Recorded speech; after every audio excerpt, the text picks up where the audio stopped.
ஆண்டவர் உங்களை குறித்து விரும்புகிற காரியம் நீங்க ஐக்கியத்துல இருக்கணும். அல்லேலூயா, அல்லேலூயா.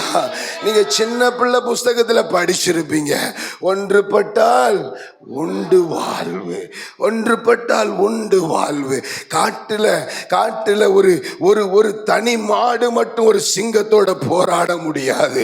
ஒரு தனி ஆடு மட்டும் சிங்கத்தோட போராடி ஜெயிக்க முடியாது. ஆனா எல்லாம் ஒண்ணு சேர்ந்துச்சுன்னா, எல்லாம் ஒன்றுபட்டுச்சுன்னா, எல்லாம் ஒரே ஆவியில நின்னுச்சுன்னா, எல்லாம் ஒரே அழைத்தவருடைய பேர்ல நின்னுச்சுன்னா, எல்லாம் ஒரே சேனையா நின்னுச்சுன்னா, அந்த சிங்கத்தை எதிர்த்து போராடி ஜெயத்தை பெற்றுக்கொள்ள முடியும்.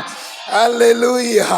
சாத்தானுக்கு தெரியும், கடைசி காலங்கள்ல இவங்க ஒரு சின்ன சேனையா எழும்பிட்டாங்கன்னா இவங்க என்னுடைய ராஜ்யத்துக்கு வேட்டு வச்சிருவாங்க. எப்படியாவது இவர்களை பிரிக்கணும், எப்படியாவது இவர்களை பிரிக்கணும். இவர்களுக்கு என்ன சொல்லி பிரிச்சா சரியாகும்னு சாத்தான் திட்டம் போடுவான். அந்த திட்டத்துல நீங்க விழுந்து விடக்கூடாது, ஐக்கியத்தை காத்து கொள்ளணும். அல்லேலூயா.